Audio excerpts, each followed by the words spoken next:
Сәлем достар, көңіл-күйлеріңіз қалай? Сіздермен Кеченбай Жанар каналы. Егер видеолар ұнап жатса, лайк басып, комментарий қалдырып, қоңырауша белгісін қосып қойыңыздар. Сіздермен бүгін біз осындай дәмді гүл манты жасайтын боламыз. Ең алдымен біз тестасын жасаймыз. Ол үшін бізге 200 немесе 300 грамм су қажет болады, жылы су.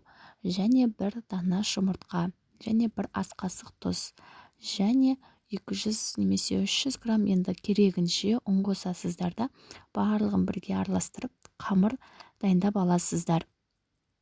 Мінекей менде шыққан қамыр осы. Оны 10-15 минутқа целлофанға салып қоямыз. Осы уақытта өзіміздің салмамызды дайындайтын боламыз. Ол үшін тартылған ет, оны да өздеріңіздің керегінше жасайсыздар. Және мен бұл жерде сарымсақты ұсақтап турадым. Және картошка қажет болады, яғни картоп. Және дәмдеуіштер, тұз салып араластыра бастадым. Және 200 немесе 100 грамм жылы су құйдым. Ол өте әдемі болу үшін, яғни дәмді болу үшін қажет. Мінекей осылай араластырып дайындап қоясыздар. Осы уақытта жаңағы біздің мантоваркамыздың табаларын алып майлап бастадым. Осылай майлап қойыңыздар дайындап. Және дайын болған тестамызды алып, осылай 3 бөлікке бөлдім мен жаюға оңай болу үшін.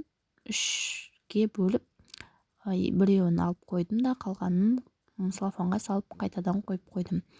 Сосын алып жая бастайсыздар. Егер домалақ болып шықсын десеңіздер, ең алдымен шетін ғана басыңыздар оқтаудың көмегімен. Сосын барып қана айналдыра бастайсыздар. Мінекей біздің дайын болған тестамызды осылай пышақтың көмегімен қақ ортасынан бөлесіздер де кішкене етіп, осындай бірдей қылып видеода көрсетілгендей етіп кесіп шығасыздар.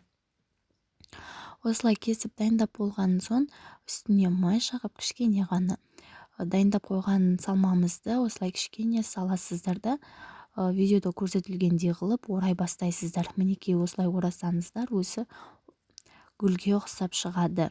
Мінекей осылай тағы жасайсыздар. Бұны мен видеода қайта көрсеткем сіздерге. Осылай екі жағына біріктіресіздер де. Сол жағына немесе оң жағына қалай ыңғайлы болса, солай айналдырасыздар. Мінекей осылай әдемі гүл болып шығады.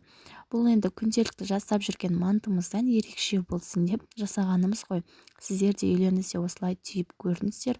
Баста мен де қорықтым, өте қиын болатын шығар деп, бірақ жасап көрсеңіздер, оңай екен түйілуі де, уақыт алмайды, бірақ кәдімгі мантыдан қарағанда, түйілуінен қарағанда өте әдемі болады екен. Мінекей дайындап қойдым, жаңағы майлап қойған табама салып қойдым да, осылай бәрін бір ыдысқа жинадым да, үстін су бүркісеңіздер де болады, бірақ мен су бүркімеймін, майладым бетін. Мінекей осылай майлап қойып 45 минутта пісіріп алдым. Мінекей біздің дайын болған гүл мантыларымыз өте әдемі, дәмді болып шықты.